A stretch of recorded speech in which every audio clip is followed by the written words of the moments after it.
Unisa Radio. The African Voice. It's all about you.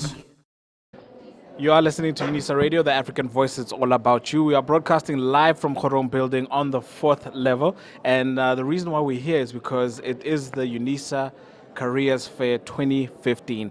And with me is Mr. Albert Glenenhuis, and he's a Deputy Director of Career Management at Department of International Relations. Welcome to Unisa Radio. Thank you so much. Now, the first question we'd like to ask is for someone who's planning a new career and wants to work at DIRCO, what is it that they have to keep in mind? Well, first of all, what they need to keep in mind is that they need to be a person that's patriotic, totally passionate about their country. They need to be a humble person, someone that's someone with integrity, meaning what they say and what they do basically coincide. And really for us, more all these things, with part of patriotic, they need to be really passionate about. Passionate people about their country. We really need people that's not just asking what's in it for me, but we have to ask people, what can I do for others? What can I contribute to society? For the Department of International Relations, we've got 126 missions all over the world, so you represent South Africa abroad.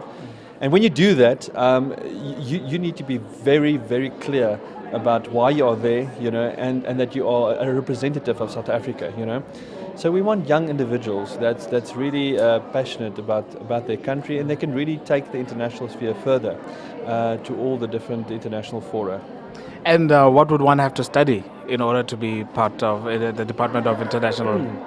Look, it's a good question. We've got two major career streams. The first one is foreign services, and the second one is corporate services. Now, in order to be a fully fledged diplomat, that engage with other international bodies, you need to study, degrees like international relations, political science, economics, law, development studies. So those are the main subjects or studies or subjects we're looking for. When you're looking at the corporate services side, it's like any other organization. When they need to, they have to study HR, finance, IT, communications, marketing.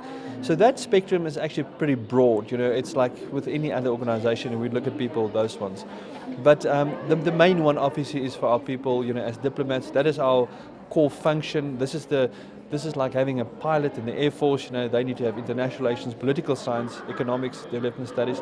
And it's always very good for us when someone can speak an international language. Like Spanish or French, Italian, Swahili is even an international language. And then obviously Mandarin, because China has such a strong not dominating, but a very strong global economic power. And what are you finding that young people who've been coming and visiting your stores today, what questions have they been asking frequently? Look, fortunately there's a lot of informed students out there, and they normally will first question they ask is, how can you help me to become a diplomat? What can you do? And so we obviously just explain to them the whole process of how do you apply, and just to make sure they've studied in the right course. Unfortunately, like someone that's studying chemical engineering or will not have a direct fit, but there might be another opportunity. So they're asking a lot of those type of questions. But it's also interesting. I think a lot of students also would like to know just a normal application procedures. What should my CV look like? What are you really looking for? Is it just a degree? Is there something else? So I think that the unknown part is also something that the students constantly want to know. Is there something else that you need from me? Apart from the degree. What are you looking for? What type of person you're looking for? And I think it's good, because they're reassessing themselves. They're also in a way trying to match. But are they the right person for this organization, or is this really what they would like to be? So I think it's thoughtful questions, and it's questions that they can really consider their careers in the sense of what do they really like to do. Now, as a student, if I want more information on DIRCO and so forth, where would I have to go? Good. Okay. There's two ways. The first one, I think I would give you the website address. It's www.dirco.gov.za. And if you want to look at the vacancies, then you go /employment. There's a tab there on top that says employment. Once you click on employment, you will see all our recruitment portal. You can just load their CVs on there as well. And then, if ever there's a position they're interested, they can apply for that. So that's the one obvious way. They can also follow us on Twitter, Facebook. Don't think, public sector is not so hype. We're also trying to be there, So they can follow us on that as well. Another alternative way is just to follow us or to email us, careers@dirco.gov.za. And the last one is just to the contact number is 012-351-1000, and then they'll direct them through to us.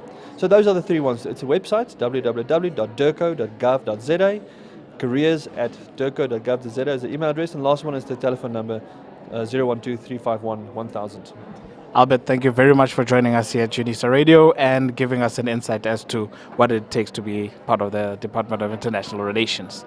And if you want any more information, you know where to go. You have been given the website, the numbers, and so forth. So I don't think you'll come up missing in any way. Did you know you can stream UNISA Radio on radio.unisa.ac.za/live or download our app on any mobile device from Android to Nokia to Apple to BlackBerry. Stay connected.